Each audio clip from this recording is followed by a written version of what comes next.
আসসালামু আলাইকুম। গ্রাফিক ডিজাইনের ফার্স্ট ক্লাসে আপনাদের সকলকে স্বাগত জানাচ্ছি। সেই সাথে আমরা ডিজাইন লিডার্সের পক্ষ থেকে আমরা যে সামনে উদ্যোগগুলো নিয়েছি আপনাদেরকে ফ্রি শেখানো এবং মার্কেট প্লেস পর্যন্ত পৌঁছে দেওয়া অ্যাজ ওয়েল অ্যাজ বিজনেসম্যান যারা আছেন বা সোশ্যাল ওয়ার্কার বা সাধারণত যারা বিভিন্ন প্রোফাইল পেজ গ্রুপ চালান, নিজেদের ডিজাইনগুলো যেন নিজেরা আপনারা করতে পারেন। কারণ নরমালি ক্যানভা ব্যবহার করে আপনি আসলে নিজেকে ডিজাইনার বা মোটামুটি আপনি গ্রাফিক ডিজাইন জানেন এটা কখনো বলতে পারবেন না। বাট বেসিক ডিজাইনটা যদি জানেন এটা আপনাকে বিভিন্ন ক্ষেত্রে ব্যাপকভাবে হেল্প করবে।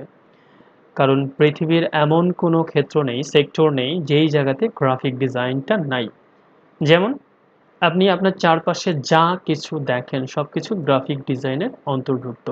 সো স্বাভাবিকভাবেই প্রশ্ন আসে, what is graphic design? So graphic design যদি এক কথায় আমরা বলি, graphic design is nothing but text, colour, shape এবং আমরা যে ভিজুয়াল ব্যাপারগুলো দেখি তার সম্পূর্ণটাই গ্রাফিক ডিজাইনের অন্তর্ভুক্ত। সো আমরা যদি এখানে টার্মসটা খুব ভালো করে দেখি তাহলে টার্মসটা কি বলে যে গ্রাফিক ডিজাইনটা হচ্ছে যে number of artistic and professional disciplines which focus on visual communication and presentation. এক কথায় ভিজুয়ালি যে জিনিসটা দেখি সেটা হচ্ছে গ্রাফিক্স। আপনি ভিজুয়ালি কি দেখেন? বাইরে বেরোলে বিভিন্ন ধরনের রাস্তাঘাটে কালার দেখেন, টেক্সট দেখেন, ব্যানার দেখেন, সাইনবোর্ড দেখেন। কিন্তু ওই ডিজাইনগুলো যখন ফোকাস করা হয় কোনো একটা প্রবলেম সলিউশনের জন্য, কোনো একটা প্রসেসিংয়ের জন্য, তখন কিন্তু যে বিষয়টা হয় সেটা হচ্ছে ডিজাইন। এই যে visual element as well as design, দুইটা বিষয় নিয়েই কিন্তু গ্রাফিক ডিজাইন তৈরি। সো এখানে various method are is to create and combine এবং আমরা সামনে আরও দেখব স্লাইডে যে বিভিন্ন ধরনের সিম্বল, ইমেজ, শেপ, লাইন, অনেক কিছু ব্যবহার করে আপনার গ্রাফিক ডিজাইন করা হয়। সো বেসিকলি আমরা যদি আপনাদেরকে বলি যে চিন্তা করেন একটা আপেলের কথা, আমি এই আপেলটা আপনাদেরকে আঁকতে বললাম, তাহলে আপনারা কি করবেন? ফার্স্টে হয়তো একটা শেপ আঁকবেন সার্কুলার টাইপের, এবং তারপরে যদি কাঁচা আপেল রিপ্রেজেন্ট করতে চান তাহলে সবুজ, অথবা একটু পাকা করলে একটু ইয়েলো করবেন। এটা হচ্ছে আপনার বেসিক ডিজাইনের যে ব্যাপারটা দেখেন। তার মানে আপনাকে একটা শেপ লাগছে, আপনার কালার লাগছে, এবং এটা যে অ্যাপেল, এই অ্যাপেল জানাতে হলে আপনাকে একটা টেক্সট লিখতে হচ্ছে নিচে, যে APPLE অ্যাপল। কিন্তু এই অ্যাপলটা যদি অ্যাপল কোম্পানিকে রিপ্রেজেন্ট করেন তখন কিন্তু ব্যাপারটা ডিফারেন্ট। আপনার সাইডে একটু এর জায়গা এর জন্য স্পেস অথবা খাওয়ার জায়গা রাখতে হচ্ছে, কালারটা ডিফারেন্ট, একটু গ্লসি হতে হচ্ছে, গ্লসি ম্যাট বা গ্রে। তার মানে অ্যাকচুয়ালি আপেল যদি আপেলকে রিপ্রেজেন্ট করে তাহলে সেটা হচ্ছে ডিনোটেটিভ, আলাদা কোনো মিনিং নেই। আর যদি এটা ডিফারেন্ট কিছু মিনিং করে, ব্র্যান্ড মিনিং করে, তখন কিন্তু এটা কনোটেটিভ। তো এই বিষয়টা আমাদের মাথায় রাখতে হবে যে একটা ডিজাইন করতে হলে আমাদের শেপ লাগছে, কালার লাগছে এবং টেক্সট লাগছে, যেটা খুবই কমন ইউসেজ। সো আমরা এখানে কিছু পিকচার দেখতে পাচ্ছি গ্রাফিক ডিজাইনে। যেমন এখানে যদি দেখি, সাদা কালো বা গ্রে নিয়ে আঁকা মেয়েটা রিপ্রেজেন্ট করছে something is different, she is upsetting or something else like or thinking. এবং এখানে একটা শেপ রয়েছে, কালারগুলো একটা মিনিং বহন করে, টেক্সটগুলো একটা মিনিং বহন করে। এখানেও ব্যাপারগুলো তাই, টেক্সট রিলেটেড যে টাইপোগ্রাফি ব্যাপারগুলো আছে, এখানে আইকন রয়েছে বিভিন্ন শেপের, এখানে শুধুমাত্র টেক্সট রয়েছে। সো আমরা কালার, টেক্সট এবং শেপ, টোটাল ব্যাপারগুলো নিয়ে গ্রাফিক ডিজাইনের পার্টটা বলতে পারি। সো আমরা যদি এখানে পড়ি, কি লেখা আছে, when people need to necessarily express something usually with the aim towards promotion or information dispensing, the focus becomes how best to do it. মানে আমরা যখন কোনো কিছু চিন্তা করি আমরা কিন্তু একটা গ্রাফিক্যাল সেন্সে চিন্তা করি। সাপোজ আপনাকে যদি আমি ফার্স্টে বলি যে কোনো কিছু কথা, সাবানের কথা, তাহলে কিন্তু একটা দোকান আপনার সামনে আসবে। শপিং মলের কথা বলি তাহলে একটা শপিং মলের চিত্র আপনার সামনে আসবে। হুম, তার মানে আমাদের মনের মধ্যে বিভিন্ন ধরনের গ্রাফিক্যাল ভিজুয়াল এলিমেন্টগুলো তৈরি করে ফেলি অনেক সময়। কিছু জিনিস আমরা ডিজাইন করে আবার প্রিন্ট করি, যেটা নিচে বলা আছে graphic design was born of art and technology. হ্যাঁ, আর্ট এবং টেকনোলজিকে ব্যবহার করে কাজটা করা হয়। সো বেসিক বিষয়টা যদি আমরা বুঝি যে গ্রাফিক ডিজাইন আপনার ৩টা বা ৪টা বেসিক এলিমেন্ট নিয়ে তৈরি করে, এগুলো থাকতে হবে এবং সেখানে এই গ্রাফিক ডিজাইনকে আপনি নরমালি আঁকাআঁকি করে ছেড়ে দিলে সেটা কিন্তু গ্রাফিক ডিজাইন হবে না। আপনার মনে হতে পারে যে হ্যাঁ, এটা তো গ্রাফিক ডিজাইন হতেই পারে, সমস্যা কি? হ্যাঁ, হতে পারে, বাট সেটা যদি কোনো মিনিং না থাকে সেটা আসলে অ্যাকচুয়াল গ্রাফিক ডিজাইন হবে না। আপনার চোখে দেখতে মনে হবে যেখানে কালার আছে, টেক্সটে আপনি যা তা লিখলেন, যেকোনো একটা কালারের মধ্যে কালার দিলেন এবং যেকোনো একটা শেপের দিলেন, কিন্তু এটা কোনো মিনিং বহন করলো না। তাহলে কিন্তু একটা গ্রাফিক ডিজাইন হবে না। So you must be aware to get to the know the actual meaning.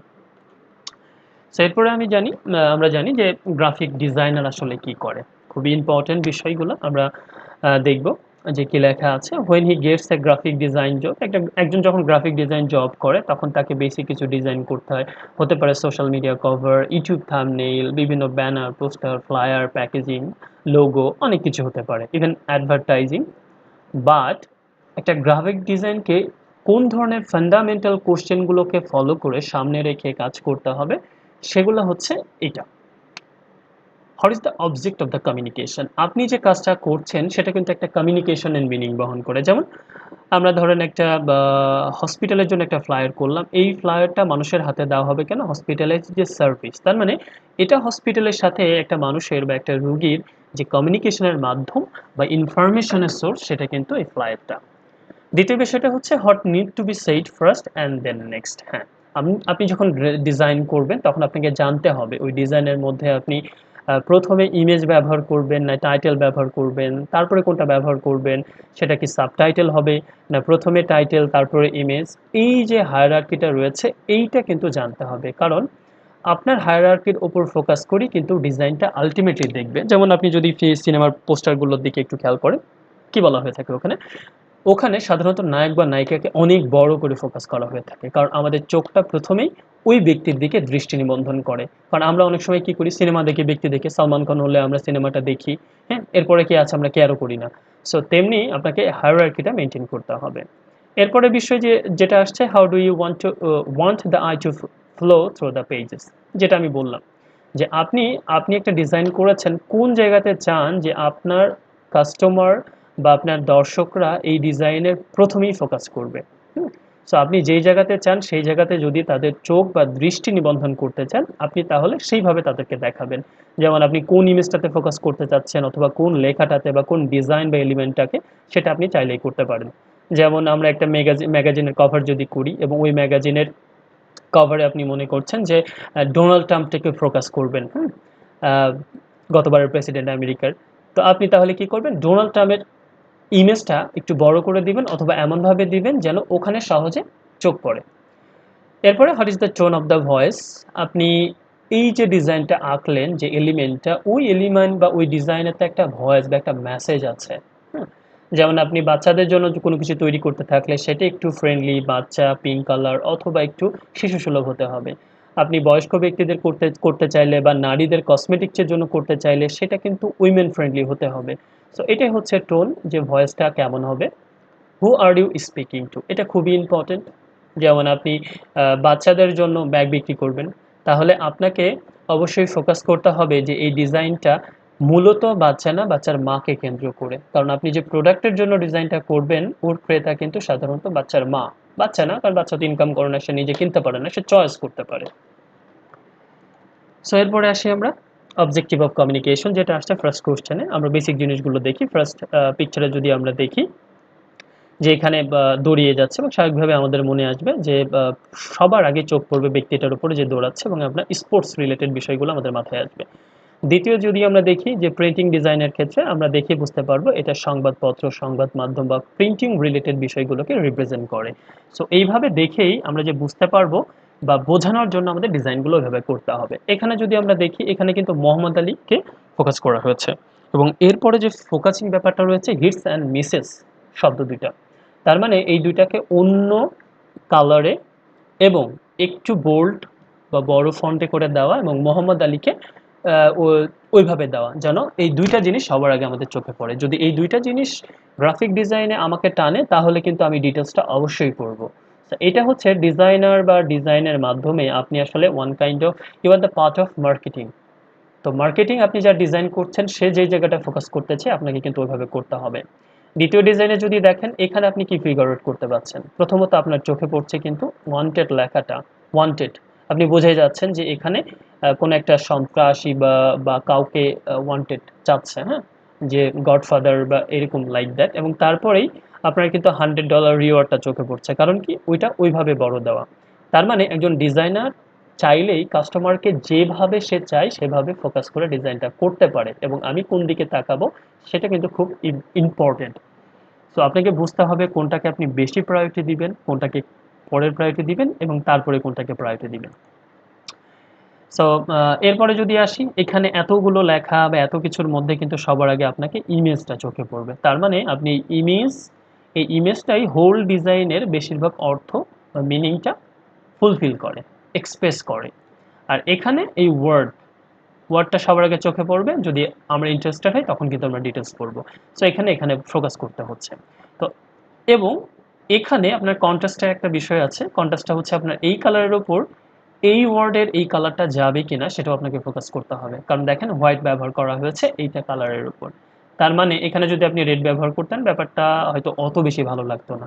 আবার আপনি এই ডাস সাইজ ম্যাটার টু, এটা যদি এই কালার সেম কালার ব্যবহার করতেন আপনি দেখতে পেতেন না। সো এটা খুব ইম্পর্টেন্ট যে আপনি কোন জায়গাটাতে ফোকাস করবেন, কোথায় কন্ট্রাস্ট দিবেন এবং কোনটাকে এমফেসাইজ করবেন। পরের বিষয়ে আসি আমরা। সো এখানে যেটা বলা হচ্ছে, you have to be very sure about this as different people need to be spoken to differently. আমি আগেই বলেছি ব্যাপারটা, যে এখানে দেখেন বাম দিকেটা দেখে বুঝতে পারছেন এখানে বাচ্চাদের শপিং বা অনলাইন শপিং রিলেটেড কিছু, এবং পরেরটাতে হচ্ছে হার্ভার্ড বা ইউনিভার্সিটি স্টুডেন্টদের ফোকাস করে। সো আপনাকে বুঝতে হবে আপনার মেসেজটা ডিজাইনটা কাদের জন্য, এবং সেই রিলেটেড আপনার কালার কার্টুন এলিমেন্ট সাজাতে হবে। পরের বিষয়ে আসি। এটা আমরা দেখতে পাচ্ছি যে উইমেন কসমেটিক বা উইমেনদের জন্য, এবং এটা যদি আমরা দেখি ইউএস আর্মির জন্য। আমরা কিভাবে বুঝলাম? প্রথমত ইউএস এর পতাকা আমাদের চোখে পড়েছে, এবং দ্বিতীয়ত এই লেখাটা আমাদেরকে চোখে পড়েছে। তো এই সকল জিনিসগুলোর সলিউশন আমরা গ্রাফিক ডিজাইনে যে উপায়ে পেতে পারি তার কিছু লিস্ট রয়েছে আমাদের এখানে 10টা। আপনি গ্রাফিক ডিজাইনের আমরা এতক্ষণ যা দেখলাম যে কোথায় এমফেসাইজ করবেন, কন্ট্রাস্ট, তারপরে স্পেস, টাইপোগ্রাফি, ব্লা ব্লা, এটা সেটা যা ছিল সব কিছুর সলিউশন পাবেন এই যে 10টা এলিমেন্ট রয়েছে তার উপরে। কি? যেমন point, line, form, pattern, texture, space, size, typography, colour, image. আমি নেক্সট স্লাইডে যাওয়ার আগে আমি বলবো আপনাদেরকে একটু চিন্তা করেন যে কোনো একটা ডিজাইন বা বিলবোর্ডের কথা চিন্তা করেন। আমি এটার কথাই বারবার বলছি কারণ এটা বড় করে লেখা থাকে। ওই বিলবোর্ডের মধ্যে আপনি যদি খুব বড় করে জুম করেন তাহলে পয়েন্ট খুঁজে পাবেন, বিভিন্ন লাইন খুঁজে পাবেন, এবং এটা একটা লেআউট বা ফর্মে সাজানো। একই জিনিস বারবার রিপিট হয়েছে এরকম কিছু প্যাটার্ন পাবেন, টেক্সচার পাবেন যে ইফেক্ট আছে ব্যাকগ্রাউন্ডের সাথে, স্পেস আছে কারণ এক জায়গায় ইমেজ এবং এক জায়গায় লেখা দেওয়া আছে, বিভিন্ন সাইজের লেখা বা ইমেজগুলো দেখতে পাবেন। সেখানে টাইপোগ্রাফি হয়তো কখনো একটু বাঁকা করে সোজা করে বিভিন্নভাবে টাইপোগ্রাফি কাজ করা হয়েছে, এবং must be there is a colour এবং অ্যাজ ওয়েল এস ইমেজ। কারণ আপনার একটা ইমেজ কিন্তু আহ, মোটামুটি আপনার একটা ধরুন আপনি A4 সাইজের একটা লেখা লিখলেন এবং সেখানে লেখা বাদ দিয়ে একটা ইমেজ দিলেন, মানে একটা ইমেজকে আপনি মোটামুটি 1 বা 2 পৃষ্ঠা লেখার রিপ্লেসমেন্ট বলতে পারেন, ওয়ান কাইন্ড অফ। যে আপনি একটা ইমেজকে ডিসক্রাইব করতে গেলে আপনাকে 2 পৃষ্ঠা লিখতে হবে, কিন্তু একটা ইমেজ দিলে আপনার কিন্তু আর লেখা লাগছে না, মানে সহজেই আপনার মেসেজটা বুঝতে পারছে। সো এটা ইম্পর্টেন্ট, এবং আপনাকে একটা ডিজাইন করতে হলে এই রুলসটা আপনারা একটু মনে রাখেন। আহ, যে কোনো ডিজাইনের ক্ষেত্রে আপনি যদি একটা ডিজাইন মনে করেন পোস্টার বা ফ্লায়ার ডিজাইন করবেন, সেখানে 20% টেক্সট দিবেন, লেখা দিতে পারবেন, এবং বাদ বাকিটা ইমেজ ব্যবহার করবেন, যেটা আপনার ডিজাইনটাকে আরও বেশি অর্থবহ করবে। সো পয়েন্টের বিষয়ে যদি ফার্স্টে আসি, আমরা বিভিন্ন ধরনের পয়েন্ট আমরা এখানে দেখতে পাচ্ছি, সিঙ্গেল পয়েন্ট, ডাবল, ট্রিপল, এবং একটু একটু করে এক সময় একটা কালারের উপর যখন পয়েন্টগুলো দিচ্ছি তখন দেখেন এটা স্টার হয়ে যাচ্ছে, এবং আমরা পয়েন্টগুলো পাশাপাশি বসালে সেটা একটা লাইনের মতো দেখাচ্ছে। এবং এই পয়েন্টগুলো দিয়ে আপনি কিন্তু অনেক কিছু বোঝাতে পারবেন। পয়েন্টগুলো দিয়ে আমরা প্রাণী আঁকতে পারবো, অ্যানিমেল, মানুষ আঁকতে পারবো, ডিফারেন্ট কিছু আঁকতে পারি। তার মানে গ্রাফিক ডিজাইন এলিমেন্ট একটা পয়েন্ট, লাইন। লাইন তো মাস্ট বি লাগবে। আপনি যেখানেই যাবেন গ্রাফিক ডিজাইনের লাইন পাবেন। আমরা কখনো ফুটারে লাইন দিই, হেডারে লাইন দিই, নর্মালি লাইন দিয়ে অনেক কিছু আঁকি, এবং এখানে দেখতে পাচ্ছেন সব কিছুর মধ্যে লাইন আছে। সিঙ্গেল লাইন বা এটা বোটমে ব্যবহার করা, এটা কার্ভ করা, লাইনগুলো দিয়ে প্যাটার্ন করা, এই ডিজাইন এবং এই ডিজাইন, এই সকলগুলোর মধ্যে আমাদের লাইন রয়েছে। শেপ, আগেই বলেছি অ্যাপলের উদাহরণ যখন দিলাম আমরা, যে শেপ ছাড়া আপনি আসলে গ্রাফিক ডিজাইন আঁকতে পারবেন না, কারণ আপনাকে সেটা কোনো একটা শেপে নিয়ে যেতে হবে। নর্মাল শেপ বলতে আমরা হরাইজন্টাল, ভার্টিক্যাল বিষয়গুলো বুঝি, অথবা ট্রায়াঙ্গেল, স্কোয়ার, রেক্টেঙ্গুলার, ট্রাপিজিয়াম, এই বিষয়গুলো বুঝলেও সার্বিকভাবে আপনাকে যে কোনো একটা শেপে নিয়ে আসতে হবে। যেমন এটাকে আমরা কোনো একটা একক শেপে না ফেললেও কিন্তু হিউম্যান লাইক শেপ আমরা বলতে পারি। এটা হচ্ছে আমাদের বৃত্তাকার কোণক বা ঘনক যে ব্যাপারগুলো আছে সেরকম শেপের মধ্যে বলতে পারি। সো শেপ ইম্পর্টেন্ট গ্রাফিক ডিজাইনের ক্ষেত্রে।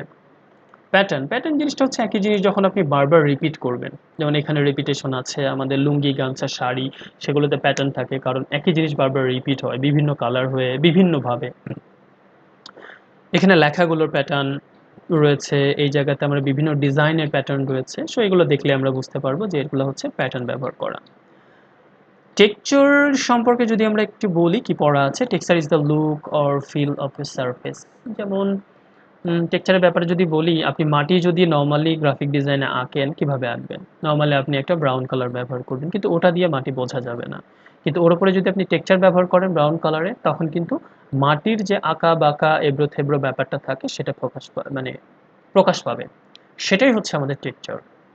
So texture can be create mood or personality or provoke emotion, আপনাকে একটা ইমোশন দিবে, ফিল দিবে, যে আপনার দেওয়াল তো প্লেন হয় না, দেওয়ালে একটা টেক্সচারের ভাব থাকে।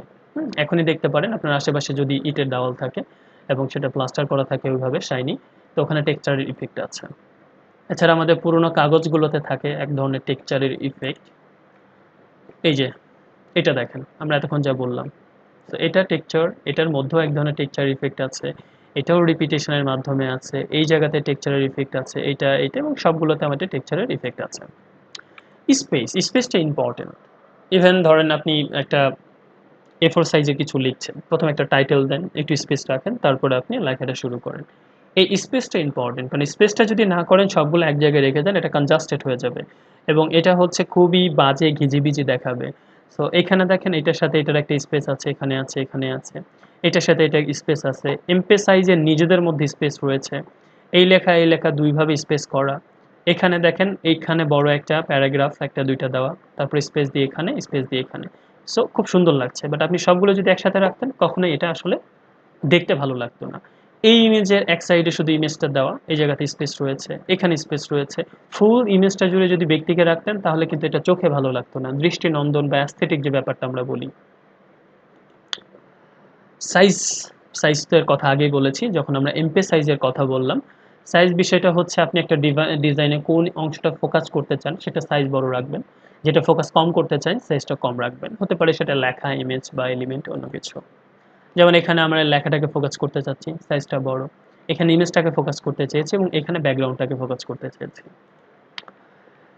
শুধু ব্যাকগ্রাউন্ড না, ব্যাকগ্রাউন্ডের সাথে এই লেখাটাকে আমরা ফোকাস করতে চেয়েছি, দ্যাটস ওয়াই সাইজটা বড়। টাইপ, টাইপের কথা যদি একসাথে বলি, যে আমরা কি বিভিন্ন অংশ দেখলাম যে আপনি যে টেক্সটটা ব্যবহার করবেন সেটাই টাইপ। সো মডার্ন যুগে sans serif খুব বেশি ব্যবহার করা হয় এবং আপনি যদি প্রাচীনে দেখেন বা ব্রিটিশদের শাসনামলে বিভিন্ন কিছু দেখেন অথবা ম্যাগাজিন ফলো করেন, পত্রিকাগুলো ফলো করেন, তারা কিন্তু সেরিফ ফন্ট ব্যবহার করে। সেরিফ মিনস যে লেখাগুলো একটু সোশ্যালো টাইপের বা মাথাওয়ালা থাকে ওইগুলা, আর sans serif হচ্ছে অপোজিট, যে যেগুলো একটু লেভেল কাট অফ থাকে, রাউন্ডেড।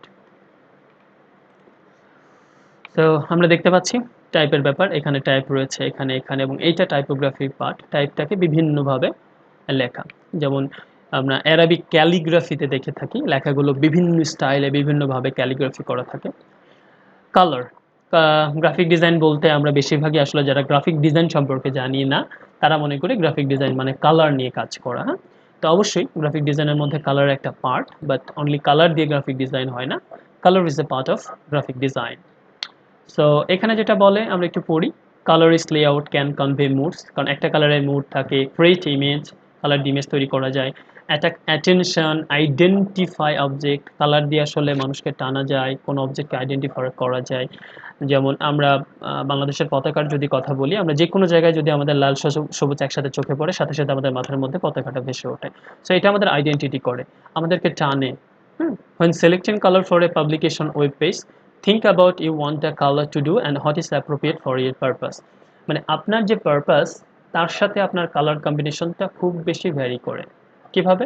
আপনি একটা ডিজাইন করবেন যেটা কচি গাছকে রিপ্রেজেন্ট করবে, তাহলে আপনাকে কি করতে হবে? আপনাকে লাইট গ্রিন ব্যবহার করতে হবে, কারণ লাইট গ্রিন মানে হচ্ছে ইয়ত, কচি গাছকে রিপ্রেজেন্ট করে। সেখানে কিন্তু আপনি ইয়েলো ব্যবহার করতে পারছেন না, কারণ ইয়েলো মানে গাছটা পরিপক্ক বা পাকা অবস্থায় বা ঝরে পড়বে সেই অবস্থায়। সো কালারের এখানে এই ব্যাপারটা খুব ইম্পর্টেন্ট, আশা করি মাথায় রাখবেন। আমরা দেখতে পাচ্ছি বিভিন্ন ধরনের কালার বিভিন্ন কিছু রিপ্রেজেন্ট করছে, কালারের মিনিং আছে, কালার নিজে একটা ইমোশন ক্রিয়েট করে। প্রত্যেকটা জিনিসের সাথে কালারের নিজস্ব একটা রিলেশন রয়েছে। কোম্পানির নিজস্ব ব্র্যান্ড বা কালার কোম্পানিকে রিপ্রেজেন্ট করে। ইভেন কিছু কিছু কোম্পানি তারা তাদের নিজস্ব কালার প্যাটেন্ট বা কপিরাইট নিজের নামে রেজিস্ট্রেশন করা আছে, যেমন টুইটারের যে কালারটা আপনারা দেখতে পাচ্ছেন এটা কপিরাইট টুইটারের নিজের নামে করা। আপনি চাইলে ব্যবহার করতে পারবেন, বাট নিজেকে দাবি করতে পারবেন না এই কালার। এরপরে ইমেজের বিষয়ে যদি আমরা বলি, তো image an essential part of graphic design. বর্তমানে তো আমরা সোশ্যাল মিডিয়া ইমেজ ছাড়া চোখে কিছুই দেখি না, কিন্তু ইমেজ আসলে আরও 3 ধরনের হতে পারে, এটা আমাদেরকে জানতে হবে যে কীভাবে। নর্মালি আপনি ফটোগ্রাফি যেটা করেন, ক্যামেরা দিয়ে ছবি তোলেন, সেটা ফটোগ্রাফ। অথবা আপনি যদি কলম দিয়ে বা সফটওয়্যারে ইলিস্ট্রেশন করেন বা নিজেকেই আঁকেন, যেটা হচ্ছে স্ক্র্যাচ টাইপের দেখায়, সেটা ইলিস্ট্রেশন হতে পারে। অথবা পেইন্টিং করেন, যেটা রং তুলি দিয়ে করে। সো এটা অনেকভাবেই আপনি রিপ্রেজেন্ট করতে পারেন। Cultural difference should be kept in mind when reading an image. হ্যাঁ, আপনার কালচার টু কালচার কিন্তু ইমেজের ব্যাপারটাও ভ্যারি করে। সো আমরা যদি দেখি, এই যে আমরা এটা কিন্তু অ্যানশিয়েন্ট বা কোন অবস্থায় আছে আপনি ইমেজ দেখে বুঝতে পাচ্ছেন। এখানে ইলিস্ট্রেশন বা পেইন্টিংয়ের ব্যাপারটা আপনি বুঝতে পারছেন। এইটা এখানে পেইন্ট করা, এটা ইলিস্ট্রেট করা, এটা নর্মাল ছবি তোলা। এবং এটা দেখেই বুঝতে পাচ্ছেন যে এখানে মূল ফোকাসিংটা হচ্ছে কার। সো ইমেজ সম্পর্কে আমরা জানলাম। মিসসেলেনিয়াস এক্সাম্পল আমরা দেখছি, যেগুলো আমরা আগেই দেখেছি, নানাভাবে নানা কিছু সব কিছু যদি একসাথে করি তাহলে আমাদের আগের জিনিসগুলো মনে করবে। The use of principal of design. ডিজাইনের ক্ষেত্রে আপনাকে কিছু প্রিন্সিপাল মাথায় রাখতে হবে ডিজাইন ব্যবহার করার ক্ষেত্রে। সেগুলা কি? Balance, rhythm, emphasise, unity. যেটা আগেই বলেছি, আপনার ব্যালেন্স করতে হবে। বড় ছোট এলিমেন্ট বা ইমেজ বড় করে টেক্সট ছোট করে যে একটা ব্যালেন্স করে আপনার ইমেজটা সুন্দর দেখাবে, সেটা করতে হবে। তাদের মধ্যে একটা রিদম মানে রিলেশন থাকতে হবে, সম্পর্ক থাকতে হবে। সবগুলো ডিজাইন পাশে পাশে বসে সেটা দেখতে সুন্দর লাগতে হবে। এমফেসাইজ, যে ডিজাইনের যে অংশটাকে আপনি ফোকাস করতে চান সেটাকে ওইভাবে এমফেসাইজ করতে হবে। আপনি সবগুলোকে একই সাইজে দিতে পারেন না এবং সেটা কোনো ডিজাইন আসলে ভালো লাগবে না। এবং সবগুলো মিলে যেটা দাঁড়াবে সেটা হচ্ছে ইউনিটি। তো এই বিষয়টা মাথায় রাখতে হবে। আমরা যদি দেখি, এখানে দেখেন এটা ভার্টিক্যালি, এটা ছোট, এটা একটি বড়, এটা ডিফারেন্ট শেপ, বিভিন্নটা বিভিন্ন জায়গায় বিভিন্নভাবে সাজিয়ে সুন্দর লাগছে। এটা বড়, এটা ছোট, এটাকে এমফেসাইজ করা। এবং আমরা যদি এটা দেখি, তো এখানে 3টা বা 4টা বাজওয়ার্ড খুব বেশি ইম্পর্টেন্ট। কখনো একটা ডিজাইনে সবকিছু 50/50 ডিস্ট্রিবিউশনে হবে না। আপনাকে মাথায় রাখতে হতে পারে সেটা সিমেট্রিক্যালি, মানে একই রকম এলিমেন্ট ব্যবহার করা। অ্যাসিমেট্রিক্যাল, যেমন হচ্ছে একই রকম না। যেমন আপনি আপনার মেঝেতে যদি টাইলস কেয়ার করেন, সবগুলো কিন্তু একই সাইজের, সেক্ষেত্রে এটা সিমেট্রিক্যাল আমরা বলতে পারবো। কিন্তু এমন যদি হয় যে একটা বড় একটা ছোট মিল নাই, সেক্ষেত্রে অ্যাসিমেট্রিক্যাল। এবং হরাইজন্টালি মানে তো আমরা জানি আড়াআড়ি ব্যবহার করে। এবং ডায়াগোনাল কি? ডায়াগোনাল হচ্ছে আমাদের সমকোণী ত্রিভুজের যে অতিভুজের অংশ বরাবর, যেমন এটাকে আমরা ডায়াগোনাল ব্যাপার বরাবর যেটা ব্যবহার হয়েছে। এই বিষয়গুলো আপনারা একটু মাথায় রেখেন। Each element on a layout has visual weight that is determined by the size, darkness, lightness, thickness of line. খেয়াল করেন, সাইজ কিন্তু ম্যাটার করে। ডিজাইনের মধ্যে আপনার ডার্কনেস একটা জিনিস রিপ্রেজেন্ট করে, একটু লাইট বেশি থাকলে সেটা এক জিনিস রিপ্রেজেন্ট করে। এবং থিকনেস, কতটুকু পুরুত্ব। যেমন আমরা এটাকে ফোনটাকে একটু বড় যদি করি, সেটা কিন্তু ট্যাবলেট হয়ে যাবে। আবার এটাকে ছোট করলে সেটা আইপডের মতো দেখাবে। সো আপনার থিকনেসটা ইম্পর্টেন্ট ডিজাইনের ক্ষেত্রে, সেটাও প্রকাশ করতে হবে আপনার কিন্তু ডিজাইনের মাধ্যমে, এবং ব্যালেন্স থাকতে হবে। রিদমের ক্ষেত্রে যেটা বলছে যে rhythm is a pattern created by repeating element on a page in expected manner. মানে একই জিনিসকে আপনি বারবার প্যাটার্ন হইতে রিপিট করে যে সৌন্দর্য বর্ধন করবেন, মানে পাশাপাশি অনেকগুলো বল রাখবেন, একটা ছোট তারপরে বড় বড় বড় এভাবে, সেটা একটা রিদম, যেটা রিপিটেশনের মাধ্যমে হবে এবং বিভিন্ন সাইজ বিভিন্ন পজিশনে হতে পারে। এই যে আমরা এটা যদি খেয়াল করি, একই জিনিস বিভিন্ন পজিশনে রাখার পর একটা রিদম তৈরি হয়েছে প্রত্যেকটাতেই। এবং রিদমটা না থাকলে কিন্তু এগুলো সুন্দর লাগতো না। এমফেসাইজের ব্যাপারটা আমি নতুন করে আর বলছি না, কারণ অলরেডি বলে ফেলেছি কোথায় আমরা জোর দিব, কোন অংশটাকে আমরা দেখাতে চাই ডিজাইন করার পরে, সেটা মাথায় রাখতে হবে যে আমার এমফেসাইজটা কোথায়, আমি কি চাচ্ছি, কোন অংশটা ফোকাস করতে চাচ্ছি, আমার ডিজাইনের কোন পার্টটা ইম্পর্টেন্ট, ভেরি ভেরি ইম্পর্টেন্ট, সেটা ডিজাইনারকে বুঝতে হবে। যেমন এখানে পোস্টারটা দেখেন, ডেফিনেটলি এখানে আমরা এই তিনজনকে যতটা গুরুত্ব সহকারে ডিজাইনে ধরবো, একে ততটা গুরুত্ব সহকারে ধরবো না। কারণ কি, ডিজাইনার এখানে এমফেসাইজ করছে এই তিনজনকে, এখানে ইমেজকে, এখানে দেখা যাচ্ছে যে এটাকে, এবং এখানে গাড়িটাকে। সো এখানে গোধূলি বা এনভায়রনমেন্ট যেটা ক্রিয়েট হচ্ছে সেটা নিয়ে আমার মাথা না ঘামালেও চলবে।